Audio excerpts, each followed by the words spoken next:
उल्टा ये हमें और भी मुसीबत में फंसा देगा, इसलिए सॉन्ग को यहीं रहने दो। ये बोलकर गुल्ली बुल्ली और रॉड तीनों ही नदी में कूद जाते हैं। और दूसरी तरफ यहाँ पर इविल नन मम्मी के साथ एक अजीब सी लावा वाली गुफा में आ जाती है और यहाँ पर इविल नन बाबा को अपने वश में करके बेचारे गुल्लू को बाबा से लड़वाएगी। गुल्लू की तो हालत काफी खराब हो गई है। गुल्लू कितने खुशी से कैंपिंग करने जंगल में आया था, लेकिन उसे क्या पता था यहाँ पर क्या होने वाला है। और फिर इविल नन अपने हाथ से लेजर निकाल कर उसे बाबा की तरफ चलाती है और जैसे ही वो लेजर जाकर बाबा को लगता है, बाबा को कुछ होने लगता है। लेकिन इविल नन के इस लेजर से बाबा को हुआ क्या? कहीं इविल नन ने बाबा को मार तो नहीं ना डाला? अरे ये क्या, बाबा की आंखें तो हरी हो गई। लगता है कि बाबा अब इविल नन के बस में आ गए हैं। अब आखिर गुल्लू का क्या होगा? महारानी बोलिए, आपका क्या हुक्म है? वो जो बच्चा वहाँ पर दिख रहा है ना, उसे लावा में गिरा कर मार डालो।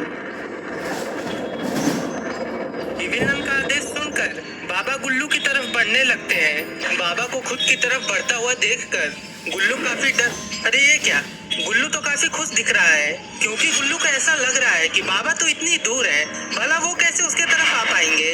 और जब बाबा गुल्लू का हंसता हुआ चेहरा देखते हैं तो बाबा को काफी गुस्सा आ जाता है। गुल्लू बाबा की शक्तियों को नजरअंदाज कर रहा है और फिर बाबा एक लंबी छलांग मारते हैं और उसी एक छलांग से वो गुल्लू के नजदीक पहुंच जाते हैं।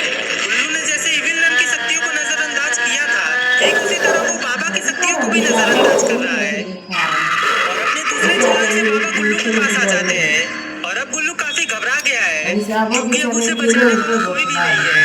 और दूसरी तरफ यहाँ पर गुल्ली बुल्ली और रॉड उस नदी के जरिए एक दूसरी दुनिया में आ जाते हैं और उस दूसरी दुनिया में आने के बाद ये तीनों इधर उधर देखने लगते हैं। रॉड, आखिर ये हम लोग कहाँ पर आ गए? तुमने तो कहा था कि हम लोग दूसरी दुनिया में आएंगे, लेकिन ये जगह देखकर ऐसी लग रही है कि हम लोग इजिप्ट आ गए हैं। तुमने बिल्कुल सही पकड़ा है गुल्ली, ये इजिप्ट ही है, लेकिन ये दूसरे दुनिया का इजिप्ट है। और इन्हीं चारों पिरामिड में से किसी एक पिरामिड में इविल नन अपने मम्मी साथियों के साथ है, लेकिन पता ये लगाना है कि आखिर वो किस पिरामिड में है। मेरे पास एक आइडिया है, क्यों ना हम तीनों अलग अलग होकर सभी पिरामिड को देखा जाए और अगर किसी को इविल नन दिखेगी तो आवाज करके बाकी दोनों को भी वहाँ पर बुला लेना। गुल्ली, तुम्हारे मुंह से इस जवाब की मुझे उम्मीद नहीं थी। सॉन के साथ रहते रहते तुम्हारी भी बुद्धि भ्रष्ट हो रही है। अगर हम लोग अकेले जाएंगे और कोई मुसीबत हमारे ऊपर आ गई तो क्या हम लोग अकेले लड़ पाएंगे? इसलिए हम तीनों का एक साथ रहना ही जरूरी है और हमें शायद पहले उस पिरामिड के अंदर जाना चाहिए, क्योंकि वो पिरामिड तीनों पिरामिड से अलग दिख रहा है और उसके अंदर जाने का एक रास्ता भी है। जिसके बाद गुल्ली बुल्ली और रॉड तीनों ही उस पिरामिड की तरफ बढ़ने लगते हैं। लेकिन उस पिरामिड के अंदर आने के बाद भी इन तीनों को अपने सामने कोई भी नहीं दिखता है और दिखेगा भी कैसे, क्योंकि इविल नन तो यहाँ से चली गई है। पर तभी रॉड अपने सामने कुछ ऐसा देखता है जिससे उसकी आंखें चमक जाती है।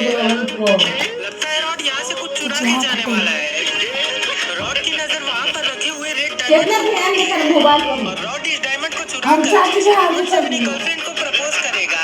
लेकिन जैसे ही रॉड उस डायमंड पर अपना हाथ रखता है, वो डायमंड रॉड को अपने अंदर खींच लेता है। लेकिन गुल्ली और बुल्ली का ध्यान इस बात पर जाता ही नहीं है और दूसरी तरफ इस गुफा के अंदर बाबा गुल्लू